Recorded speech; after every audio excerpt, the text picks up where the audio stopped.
Now, the Telegraph reported earlier on today that those that had been arrested were suspected to be of Middle Eastern origin. The police continued to say they did not know what the motive for the attack was, although they believed that it was a terrorist incident.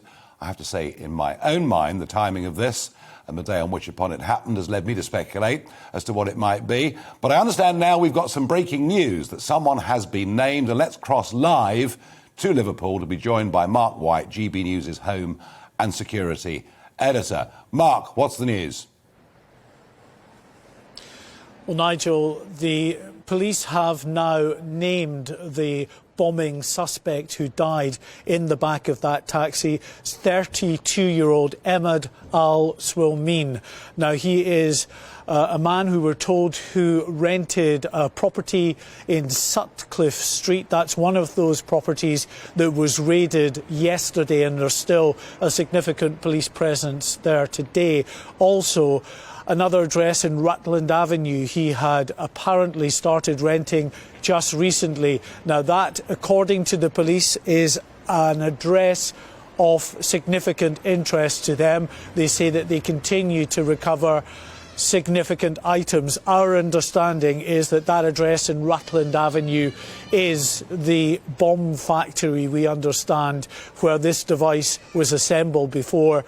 This man ordered a taxi and asked the driver to take him to the Women's Hospital just about a mile from that address in Rutland Avenue. It was just as the taxi pulled up at the hospital, the driver became very suspicious of this man and his intentions. And we understand, not confirmed by the police, but reports from other taxi drivers in Liverpool area, friends and colleagues of this man, that he locked the back doors to the car and the bomb detonated just as he pulled up outside the front of the hospital. He managed to scramble free.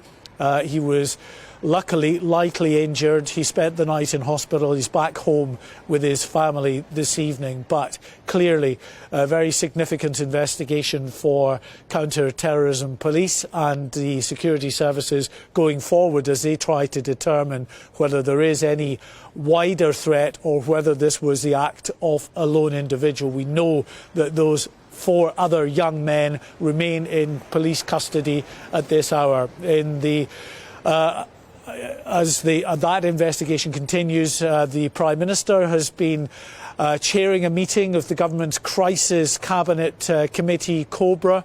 At the same time, the Joint Terrorism Analysis Centre, JTAC, analysts there decided to raise the terror threat level to severe. After that Cabinet meeting, the Prime Minister gave this reaction. The police have now confirmed that this is being treated as a terrorist attack, and while the investigation continues at pace, you will understand that I can't comment on the details of the case or its motivation, but it is a stark reminder of the need for us all to remain utterly vigilant, and the independent Joint Terrorism Analysis Centre, JTAC, are today raising the UK's threat level from substantial to severe, meaning an attack is highly likely. Well, as you heard the Prime Minister saying, that severe threat level does mean that another attack is highly likely. He said, though, and the Joint Terrorism Analysis Centre say that there is no specific intelligence of another imminent attack. However, the public is being asked to remain vigilant but not alarmed. They will see an increase in police presence in urban centres of population over the coming days at key locations, buildings, rail stations and alike. Well, I'm delighted to hear that David Perry, the driver, is back at home. That's the one piece of good news, the only piece of good news that has come from this incident. Quick question, though.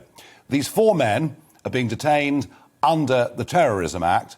How long can the police hold them before they have to be released? They can hold them now up to 2 weeks. You'll remember a decade or so ago, Nigel, they could be held for a month, 30 days, I think it was, but there was a lot of controversy over that. It was actually this Conservative government in opposition under the guise of Theresa May who was very opposed to that 30-day detention period, and they reduced it to 2 weeks. So as often we see with these terrorism investigations, as they find out more about the attacker, the key suspect, then they look for those who are associates, friends, family. They're rounded up, often questioned. Most of them are usually then released and not charged after a period of time. But we don't know who these 4 men are. We don't know what their connection, if any, to the incident is. But certainly that key location in Rutland Avenue, which we believe is the bomb factory, will give them some very significant clues to the construction of this device, Nigel. And the key question, a crucial question, as to whether anyone helped this individual in purchasing the ingredients for this bomb, helped him in some way to construct the bomb, and of course whether there are any other devices like this still out there. Yeah, absolutely. Mark White, thank you very much indeed in joining us and reporting live from Liverpool.